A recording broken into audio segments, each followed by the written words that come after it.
한 철학자가 인생을 이야기하면서요, 그 인간의 실존에 대해서 이야기를 하면서 세상에 내던져진 존재다 이렇게 이야기를 했습니다. 스스로 통제할 수 없는 거대한 운명 앞에 그렇게 던져진 존재가, 그런 무력한 존재가 인간이다, 그런 이야기 한 건데요. 야곱의 가문의 이야기를 보면은 당대의 네로라 하는 거부였습니다. 그런데 그러한 사람도 하늘이 닫히고 땅의 소출이 끊어지니까 그들이 가지고 있었던 그 돈 하루아침에 무용지물이 되어버린 것이죠. 오늘 본문 그렇게 시작합니다. 이 땅의 기근이 심하고 라고 1절에. 성경에서 이 기근이라는 것은 단순히 흉년 들었다, 자연재해 정도로 이야기하는 것이 아니라 인간이 내 힘으로 내 인생을 열심히 좀 가꾸어 보겠다고 그렇게 쌓아 올렸던 그 모든 것들이 정말 나약하게 무너질 수 있음을, 한순간에 무너질 수 있음을 성경이 폭로하는 것이죠. 하나님께서 그 기근이라는 것을 통해서 우리가 쌓아 올려왔던 그 모든 것들이, 우리가 구축해왔던 그 모든 것들이, 내가 하나님보다 그렇게 의지했던 그 모든 것들이 기근이라는 이 자연재해 앞에 정말 아무 쓸모도 없을 수 있음을, 우리의 노력이 정말 아무것도 아닐 수 있음을 깨닫게 하는 그러한 기근인 것입니다. 그것을 알게끔 하는 하나님의 섭리적인 도구가 기근이 되기도 하는 것이죠.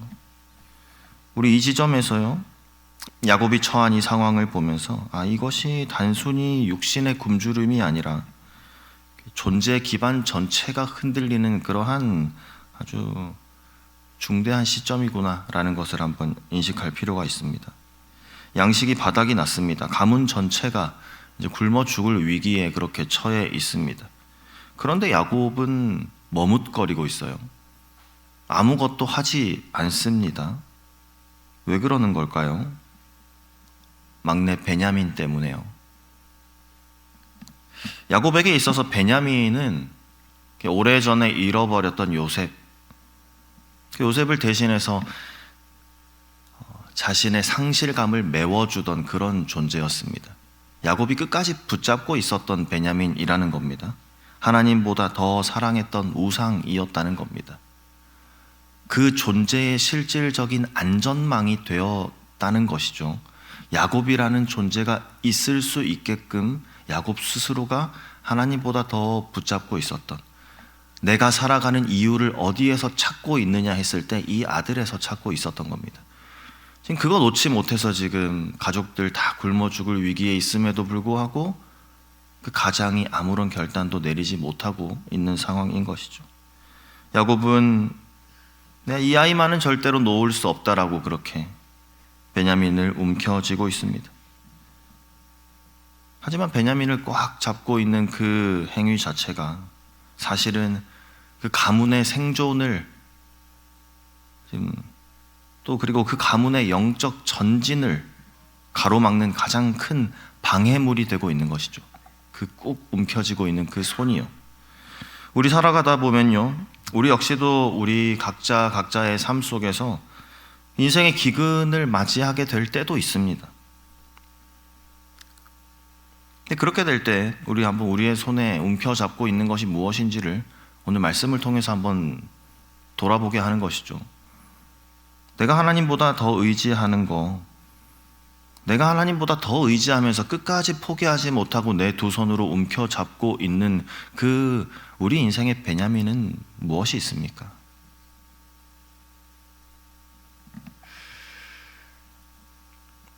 내가 나를 보호하려고, 내가 내 인생을 굳건히 서게 하려고 손에 붙잡고 있는 그 베냐민, 그 움켜진 것이 도리어 우리를 죽이고 있을 수도 있음을 우리가 한번 생각해 봐야겠습니다. 우리가 이 시간 믿음으로 인정해야 할 부분은요, 이것입니다. 하나님 앞에 내려놓는다라는 거, 내 꼭 움켜쥐고 있던 이것을 하나님 앞에서 이렇게 펼친다는 거, 이거 잃어버리는 게 아니다라는 거죠. 상실이 아닙니다.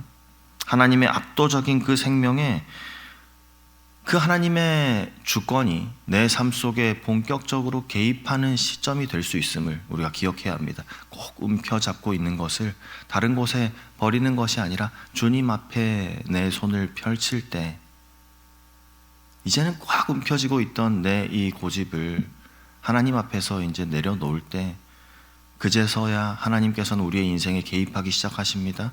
내 꼭 붙잡고 있는 운전대 내가 놓을 때 하나님께서 이것을 붙잡아 주시는 은혜가 우리의 인생 가운데 있기를 소망합니다. 야곱의 고집으로 인해서 온 가족이 영적으로 육적으로 멈춰서 있을 때 넷째 아들 유다가 이렇게 말하는 것이죠. 9절 말씀에 아버지 내가 그를 위하여 담보가 되오리니 아버지께서 내 손에서 그를 찾으소서. 내가 만일 그를 아버지께 데려다가 아버지 앞에 두지 아니하면 내가 영원히 죄를 지리이다.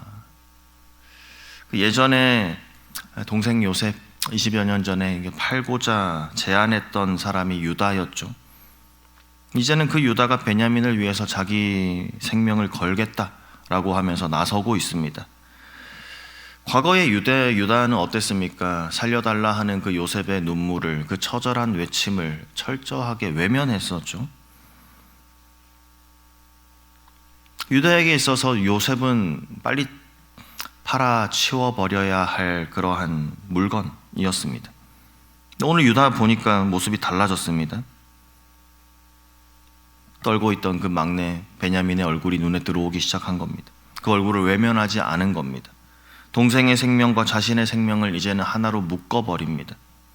자기밖에 몰랐던 유다가요, 동생을 위해서 자신의 목숨을 담보로 내던지는 그러한 어찌 보면 희생의 사람이 된 것이죠. 자기만 알던 사람이 이제는 주변이 눈에 들어오기 시작하는 것이죠.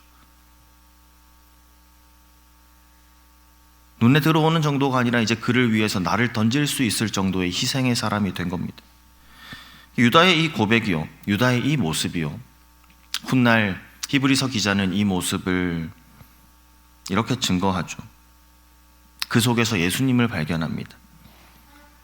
예수는 더 좋은 언약의 보증이 되셨느니라. 유다가 했던 이 말 그대로 가지고 와서 사용하는 겁니다. 예수님께서 우리의 가장 좋은 보증이 되셨다. 이 말씀과 정확하게 맞닿아 버리는 것이죠. 우리를 향한 예수님의 사랑은 그런 사랑이었습니다. 대속적인 사랑이었습니다. 대신 죽을 정도로 우리를 사랑하신 그 사랑이 예수님의 사랑이었습니다. 세상은 우리에게 속삭이죠. 네가 잘 되면 된다고, 너만 잘 살면 돼 라고 세상은 우리에게 이야기합니다. 나만 바라보게끔 이야기하죠. 그런데 자기만 아는 그런 이기주의 속에 갇혀 살면요, 결국에 우리 영혼이 메말라 버립니다. 죽어갈 수밖에 없습니다. 그런데 예수님께서는 우리에게 대속의 사랑을 보여주셨어요. 우리에게 그 사랑을 베풀어 주셨습니다. 그러므로 인해서 어떻게 되었습니까? 죽음의 굴레를 끊어버리셨어요. 우리가 받아야 할 죄값인 영벌과 저주를 다 받아내시면서 우리에게 정말로 살아있는 생명을 선물해 주신 겁니다. 그 사랑을 통해서요. 그로 인해서 어떻게 됩니까? 자기만 알던 인생도 이 거대한 사랑을 만나면 깨어질 수밖에 없는 것이죠. 자기만 알던 그 인생도 예수님의 이 대속의 사랑, 이 크신 사랑을 경험하게 되면 바뀔 수밖에 없는 겁니다. 예수님의 사랑을 경험하면요, 나밖에 모르고 메말라 가던 그 영혼이, 나밖에 모르면서 죽어가던 그 인생이 남을 살리는 생명의 인생으로 완전히 뒤바뀌게 되는 줄 우리가 믿습니다. 유다의 결단을 보고 마침내 야곱, 그토록 움켜쥐고 있던 그 통제의 끈을 내려놓죠. 그리고 고백합니다. 전능하신 하나님께 우리 가문의 모든 일을 맡겨드리겠다고요. 이제 놓습니다. 그리고 엘샤다이의 하나님을 찾는 겁니다. 전능하신 하나님께서 우리 가정의 모든 일에 개입하실 것이다. 이제 하나님께서 이 모든 상황을 맡아주시기를 내가 소망한다. 이러한 마음으로 야곱이 고백한 겁니다. 14절 말씀에 전능하신 하나님께서 그 사람 앞에서 너희에게 은혜를 베푸사 그 사람으로 너희 다른 형제와 베냐민을 돌려보내게 하시기를 원하노라. 내가 자식을 잃게 되면 이르리로다. 잃게 되면 이르리로다. 이거 자포자기 하는 거 아닙니다. 이제 할 수 있는 방법이 아무것도 없어서 푸념하는 거 아닙니다. 이 일의 모든 결과가 하나님의 주권 안에 있음을, 이 모든 일의 결과가 시공간을 초월하시는 그 하나님의 시간 안에서 이미 완성되어졌음을 고백하는, 하나님을 신뢰하는 그런 믿음의 표현인 것이죠. 지금까지 자신의 인생의 주도권을 자기가 쥐고 살아왔던 야곱이 이제야 하나님의 뜻을 온전히 받아들이는 그러한 하나님을 기억하는 자로, 하나님을 신뢰하는 자로, 하나님을 예배하는 자로 그렇게 변화된 것입니다. 형제들, 두려움을 가지고 도착한 그 애굽, 형제들을 기다리고 있었던 것은 무엇이었습니까? 그들이 두려워했던 것, 그들이 걱정했던 것과는 달리 그들 앞에 펼쳐진 것은 환대의 잔치였습니다. 요셉은 형제들을 자리에 앉히죠. 막내 베냐민에게 다른 형제들보다 무려 5배나 더 많은 음식을 줍니다. 과거의 형제들은요, 요셉이 입은 채색 옷을 시기했습니다. 질투했습니다. 구덩이에 던져버렸죠. 그때의 형제들이었다면 여전히 나보다 더 많이 가지는 그 베냐민 막내 동생을 보면서 시기하고 분노했을 것이지만 어땠습니까? 형제들, 베냐민이 5배나 더 많은 그 축복을 받는 것을 보면서도 전혀 시기하거나 질투하지 않았습니다. 오히려 함께 즐거워했다고 그렇게 성경은 기록하죠. 과거에 그 지독했던 시기심, 그 상처, 이제는 치유된 것입니다. 복음 안에서 이제 완전히 치유가 된 것이지요. 오늘을 살아가는 우리는 어떻습니까? 우리는 형제들의 형통함을 보고, 내 이웃의 형통함을 보고 우리는 어떤 마음을 가집니까? 어떤 시선으로, 어떤 시각으로 그것을 바라봅니까? 왜 저 사람 나보다 많이 가지지? 왜 나는 이것밖에 못 가질까? 왜 나는 이 모양일까? 비교하면서 괴로워하십니까? 아니면 다른 사람의 풍요를 진심으로 축하할 수 있습니까? 기뻐하실 수 있으십니까? 그런 영적인 넉넉함을 가지고 계십니까? 이러한 영적인 넉넉함은요, 우리가 하나님의 압도적인 그 사랑의 품 안에 있을 때 가능한 겁니다. 운전하고 갈 때 도로 위에서 우리의 여유는 어디서 나옵니까? 좀 일찍 출발하면 됩니다. 내 앞으로 끼어드는 차도요, 내가 한 10분 일찍 출발하면은 조급하지 않고 넉넉한 마음으로 넣어줄 수 있죠. 꼭 정각에 맞춰서 출발하거나 한 1분 늦게 조급하게 가다 보면은 내 앞에 들어오려고만 하면은 우리 마음이 막 혼란해지지 않습니까? 여유에서 나옵니다. 여유에서. 시간적 여유가 또 사람을 만들어요.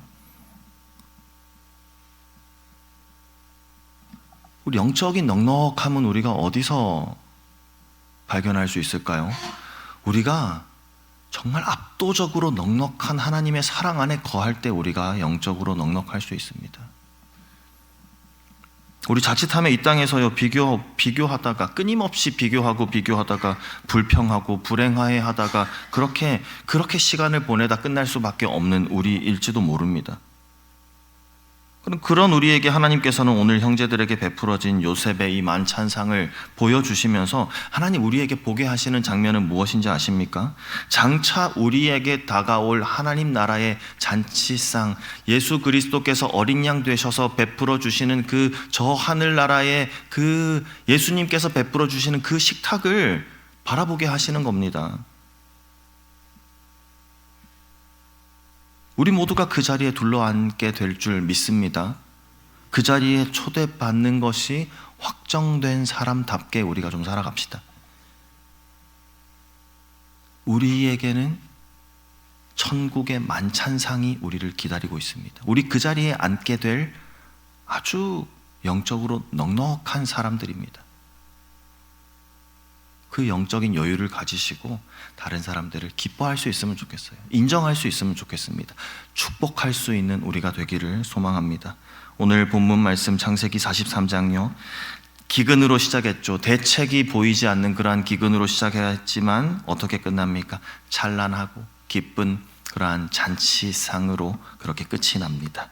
성경은 오늘 우리에게 기근 끝에 있는 만찬을 보게 하십니다. 야곱이 생명과도 같이 움켜쥐고 있던 그 베냐민을 놓았을 때, 유다가 동생을 위해서 자신의 생명을 담보로 던졌을 때, 그때 하나님께서는 심판의 칼이 아니라 생명의 풍성한 식탁을 우리 앞에 펼쳐 주신 겁니다.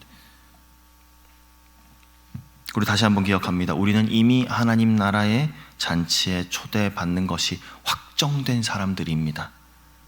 그렇기 때문에 이 땅에서의 결핍, 이 땅에서의 기근, 이런 것에 흔들리고 또 나의 안전망을 구축하기 위해서 내 손에 잔뜩 힘을 주며 그렇게 살아갈 필요가 없다라는 것입니다. 비교와 시기하는 마음들, 그것으로부터 우리의 눈을 들 수 있기를 소망합니다. 나를 위해서 생명을 담보로 던지신 예수 그리스도의 그 압도적인 사랑을 바라보면서 우리가 그 크신 사랑 안에 거하면서 그 사랑 안에서 내 영혼이 먼저 넉넉해질 때 우리는 다른 사람의 풍요를 진심으로 기뻐하고 축복하는 진짜 복음의 사람으로 그렇게 살아갈 수 있을 줄 믿습니다. 야곱이 움켜진 손을 펼치며 드렸던 그 성숙한 고백처럼요, 내가 잃게 되면 잃으리로다, 이거 포기가 아니라 말씀드렸습니다. 자포자기가 아니라 말씀드렸습니다. 그 고백처럼 우리를 인도하시는 하나님께서 이제 우리 인생 가운데 개입하실 겁니다. 하나님께서 우리 삶의 모든 상황을 통제하기 시작하실 것입니다. 이끌어 가장 좋은 길로 인도해 가실 줄 우리가 믿는 것입니다. 우리를 인도하시는 그 주님을 온전히 신뢰하게 될 때 기근의 한복판에서도 만찬을 베푸시는 하나님, 그 은혜를 맛보게 하시고 마침내 승리하게 하시는 그러한 거룩한 주의 자녀들이 되게 하시기를, 그런 우리가 되게 하시기를 간절히 소망합니다. 아멘. 함께 기도하겠습니다.